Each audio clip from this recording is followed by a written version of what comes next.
Hello and welcome to another video. Today we're going to be talking about how much money I spent this last month living full-time in my van. Now if you follow me on other social medias you might know that I've travelled full-time since 2014, but I've lived in this van for like 2 years-ish. And over that time I've just been practicing ways to keep costs really low. Not that they aren't. Travelling, I think, in my personal opinion, is a very cheap lifestyle. You can find that out for yourself by watching this video and come to probably the same conclusion as me. But yeah, I've got different ways of keeping costs down, and as well as telling you exactly how much I spent this month, breaking it down into sections, I'm also going to talk about a few tips on how to keep those costs down, how I keep them so low. So we're going to get straight into the video, as always here on my channel, no faffing around. Let's start with insurance. So our insurance, personally, we did this with a collaboration on Instagram, so we didn't pay for our insurance, but I'll tell you how much it would have cost, and it would have been $1,300 for the year. Obviously things get a bit more expensive with insurance when you start going abroad and stuff like that and adding things like that on, so that's why it's more expensive. If we're staying in the UK for a year, I think we could probably get it down to like £600 or something like that. Obviously me and Jake live in the van together, so I'm going to be dividing this one by 2, and then dividing it by 12 because I'm talking about a monthly cost. So divided by 2, that would be £650, and divided by 12, that will be £54 a month. Now I'm going to add all of the US dollars and euros on the screen because I know a lot of my viewers use those currencies. So I won't be adding insurance onto the main cost at the end because it's not something I've spent money on this month because it's a collaboration, but all the other things are add together at the end. But I'm going to go through them one by one so you know the costs of living in a van, because it's obviously very different to living in a house. Next, on the vehicle money side of things, we have tax. I'm not sure how this works out in different countries, but in the UK we pay tax per year as it's cheaper. You can pay it monthly but it's more expensive. Luckily I could afford to just do it in one chunk, so that was $275, obviously split between 2 people, me and Jake, that's $137, and then divided by 12 is £11 a month. So for tax I pay £11 a month. Now if you're one person on your own and you're watching this, obviously that would be about £22 per month, but that varies based on what vehicle you drive. Next, something really important, if you've been following us for a while you know that we would not go to Europe without breakdown cover from what's happened to us in the past. So our breakdown cover was a little bit more expensive than if we were staying in the same country. If you're just in your home country, I think you can get way cheaper than this. Well, I know you can get way cheaper than this because we're going all around Europe. Our breakdown cover cost for the year, it was £239. Divided by 2, obviously, because me and Jake is 119, and I'm going to divide that by 12, and that's about £10 a month. So for me that's £10 a month. If you're on your own it'd be £20 a month, which I think £10 a month is a really good price to pay to know that if you break down you're going to get it sorted, hopefully. There's no guarantee, but I like to think so. It just keeps me happy. So next one is probably one of my most asked questions on TikTok and Instagram. People always say, oh, you must be so rich because fuel is really expensive. And that makes me kind of believe that maybe some people assume that when you live in a van you must drive hours and hours every day, but honestly I can't think of anything worse, and that's not why we're not living in a van to just spend our days driving. So right now we're currently parked up on a beach in Albania, parked up for free. We'll probably stay here for a few days. The last place we were at we stayed for a few days, and then when we move on we'll probably drive like half an hour. So we travel really slowly, and travelling slow is a really good way to keep fuel costs down, obviously. So when people ask how much do you spend on fuel, it is literally how long is a piece of string. It could be any cost, but I'll tell you how much we spent in the last month, and that's £122. So divided by 2, me and Jake, obviously that's £61. Now I'm very lucky to live in a van with Jake because obviously with 2 people you can split the costs. If you're on your own, it will be more expensive, that's just a fact. You might have to drive less to equal that out, but some of these costs just will be more expensive, and that's just unfortunately life. So yeah, I spent this month £61 on fuel. I think that's not too bad. That's pretty average, I think, unless we're going long distances, because basically obviously with Brexit now we're not allowed to be in the Schengen zone longer than 90 days, which means we have to get out of it, which means sometimes we are doing a bit of a longer drive. Right, next thing is food, and this is just like groceries, like food shopping, you know, supermarket shopping, I'm going to do eating out in a different section. So food shopping this month we spent £186, and this is a bit of Italy, a bit of Croatia. In Spain I think it was £150 that we spent, so a bit less but not too much. So I think this is very, very, very much average for two people. For us, 186, being that we're both vegan, mostly eat just whole foods, cheap stuff like rice, vegetables, beans, pasta, fruit. So divided by 2, I'm going to divide this by 2 even though Jake eats more than me and he does pay a little bit more, so I'm going to say £93 just for me for the month, which is good, I think. Next we have eating out, which we try to just eat out at least once in every country we go to. Jake is such a good cook that we don't eat out that often at all, and partly because we like to save money, but eating out this month we spent £35, so divided by 2 people that's 17, so I spent £17 this month eating out, and it's only going to get cheaper from here. We can probably do it more often because we are currently driving south, driving towards Turkey, and I know that things are going to get a lot cheaper, so I'm really, really excited about that. I'll probably be eating out a bit more, but it'll probably be about the same price because we know it's going to be a million times cheaper.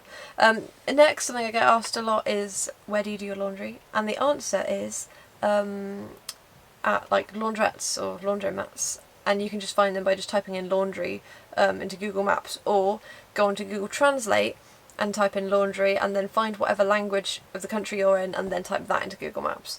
Another way we find good laundry places is on Park for Night app, which we use to find all our free parking spots, but there's a little button in the top corner and you can filter it down and click laundry and it shows you all the campsites and even the just, I don't know, petrol stations that have laundry, so that's really good for that. So we use a bit of both because sometimes they're not always on Park for Night. So anyway, laundry we do about once a month, sometimes less, but this month we spent £12 on laundry, which divided by 2 people that is £6. But to be honest, even if you are one person, that's probably not going to be 6, it's probably going to be more like £12, just because that's generally the price of a washer and a dryer. Another little hack to keep laundry prices down, well, I've got 2 hacks here. The first one being, if you have a little bucket of water, you can chuck some small pieces of clothes in there and just wash them like underwear, so you pretty much always have underwear that you can wear. And the other one is, if you're able to go to a campsite, if you're going to a campsite anyway, you can do like a wash of your clothes, and you don't have to spend money on the dryer because you can just hang it up outside if it's sunny, which obviously you can't do if you're wild camping or in like a town or city, but you can do at a campsite. So that's one way that we can keep costs down if we're planning on going to a campsite anyway for whatever reason. Right, next of all we have Netflix, which a lot of people have. Whatever, we kind of wanted only to have one subscription thingy like that. I know we could have like Amazon, Disney Plus and whatever, but we just chose Netflix because generally that's all we need. Obviously we don't have a TV in here, we just use the iPad or the laptop. So we pay £10 a month for Netflix, so divided by me and Jake, that's £5 a month. Next I have internet and phone bill, so I actually have I pay 2 separate things for this, because the cheaper one, I have a SIM card which I pay £7 for, £7 a month, and this is literally, I don't use it, I pretty much don't use it, it's actually on my old phone, and I just use it to keep my mobile number, so I don't use the internet on it, because when you have your online banking and anything, it's always useful to have your mobile number that you can use to get into it, so I usually have a code that's sent to my mobile number so I can get into my online banking and other things, so I like to keep that. So it's a cost that I don't have to have, but that I want to have because it makes my life easy. And then for my internet one, I pay £20 a month for that SIM card, and we also have a little Wi-Fi box, which was a collaboration thing, so I'm not going to include it in this because we don't pay for it, but it's really, really good, so I'll probably at some point make a video about gadgets that we have in the van that we couldn't live without, because that would be included in that. Next of all, we have travel insurance, which didn't used to be so important to me when I was younger, but now I'm getting older and realising, yes, probably should have travel insurance, but luckily I've never had to use it. So the travel insurance I use, I'll put a link in the description of the one that I've been using all the way around Asia for like years. Jake also used it, Jake's used it for years, he used it before he met me and that's why I know about it. But yeah, so for that, I pay £35 a month. Obviously Jake pays his own £35 a month. But yeah, just £35 a month for travel insurance, which isn't the cheapest thing in the world, but it's nice to know that if anything happens, you can hopefully get it sorted. So I do feel safe knowing that I have that, and I do recommend you get it too. Next thing is a cost that I know not many people will have, but I have because of my job, and that is Lightroom on my laptop, which is photo editing. So that's how I edit all my photos for Instagram and stuff like that. That's £10 a month. The next one is probably quite an interesting topic if you really want to live in a van and want to know more about this, is campsites. And we much prefer wild camping. We pretty much over the last 2 years we've been wild camping the whole time, apart from a couple of campsites. So in countries like Croatia, for example, where we were for a while, it's illegal to wild camp, but not impossible, which is why our campsite cost is so low for that. So in total we spent £24 for the month, which divided by 2 people was £12. So that's really not bad. Most months we get away with £0 for that one, but this is just, yeah, sometimes you'll look around and there'll be no free things, or some areas will seem quite unsafe, and you'll look at some reviews that other people have left, and people have had bricks thrown through their windows, just bad stuff. So, or like noise, you know, just feeling unsafe. So in a circumstance like that, you can just stay in a campsite. The next one is activities, and we don't do many paid activities because we're quite into hiking and all the nature stuff, which is generally free. But this one actually was hiking and naturey stuff, but it wasn't free. £68 for entry to the national park, divided by 2 is £34. And if you want to find out more about that national park, it's Plitvitz National Park. That'll be on mine and Jake's shared channel, and I'll leave the link for that in the description. Next of all, we have car parking costs. Usually, as you can tell by the cost of this, we find free places to park, and it is quite easy depending on what country you're in. In the UK, not so easy. On the coast of Italy, not so easy, but luckily this month we've only spent £9 on car parking. I think that's 2 car parks if I remember right, and so divided by 2 people that's £4.50, which I think is quite good. So that's all those costs. I will mention, probably going to get questions about like going out and drinking and stuff, which is actually one of our biggest ways of saving money. I know a lot of people go out for the weekend and like go drinking and stuff, but because we don't really do that at all, that is not a cost on our thing. Sometimes we'll just get like a little cider from the shop and drink it as a special occasion. Yeah, or if we're a really cheap bar where it's like €1 like it is here, that's nice. But we do try to save money where we can, because maybe it's just not something we enjoy, but if it is, that's down to you. Anyway, adding up every single cost that I've spoken about on here, the grand total, drum roll, is £325.50. So let me know whether you think that is more or less than you thought, full-time living in a vehicle.